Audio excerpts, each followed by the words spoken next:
Welcome to the flipped class with an exciting topic: advanced image-to-image generation with Diffusion and ControlNet. We'll take a detailed look, as much as we can in a limited 10 minutes or wherever it will take, at a method that combines the power of diffusion models and the precision of ControlNet to provide controlled and customizable imaging. Let's get started. First, we'll briefly recall diffusion, understand what the problem is, then we'll learn about the architecture and types of ControlNet. At the end, I will try to allocate some time to show you some real use cases.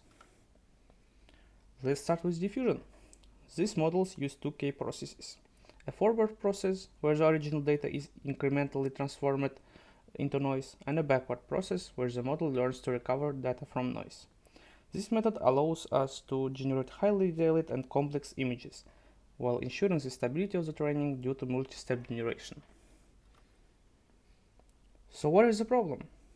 Why do we lack control with the prompt, and why do we want more? Well, there are several reasons. First of all, mental imagery can be very complex, and sometimes it is difficult or even impossible to represent in text. Second, there is often a problem with text encoders and insufficient datasets. Third, real business cases often require a lot of control to increase revenues or reduce costs. Let's look at these problems in detail. And so, mental imagery. As the original ControlNet article says, text-to-image models lack precision for complex layouts, poses, or shapes, often requiring multiple prompt adjustments to match the desired result. Let's look at an example of what I mean by. So, we have a prompt: a humanoid creature with 3 legs aggressively eats cake, using the third leg to hold a cup of tea. And it's kind of clear what I mean approximately, but the thing is that everyone has different images in their head right now, and we can't pass it to the diffusion with a prompt. All we can do is regenerate it many times over, hoping for a random seed. In any case, neither of the two state-of-the-art models I tested, its SDXL and Flux version 1, doesn't produce any correct image, where it is 3 legs and one of them is holding a cup. Let's move on to the next problem. We have a prompt: a huge HPCMAC in front of Innopolis University.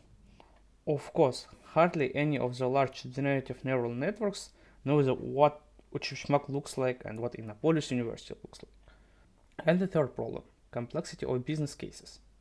Here you see an example where you need to generate a background for an object without changing the object itself. Of course, using diffusion without additional control, we are not able to achieve the desired result. We'll come back to this example close to the end of the lecture, or wherever it is. So what are the options to solve the problem? The first thing that comes to mind is fine-tuning, but there is often a problem with overfit, and our neural network stops being able to generalize. It often leads to a well-known problem, a catastrophic forgetting.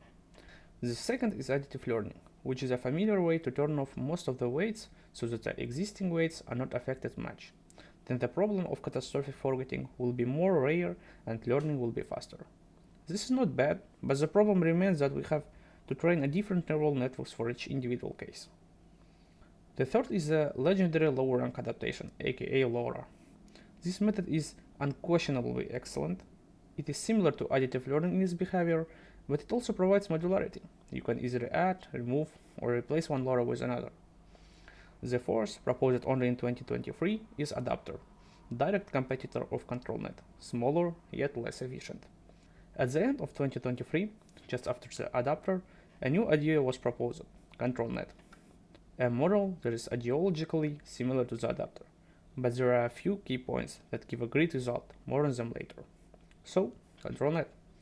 The idea is basically simple: copy Diffusion's UNet, turn off the weights of the original, connect using zero convolution, and pass conditioning as an input. At first look, it seems ridiculous to copy a large neural network, stick it on the side. It is somehow ugly and inefficient. So what is the point to such an idea? Let's take a closer look. We have zero convolutions after conditioning, copies of the encoders, middle block, and instead of decoder we have zero convolutions. Why? The idea is simple but elegant. We copy unit together with weights.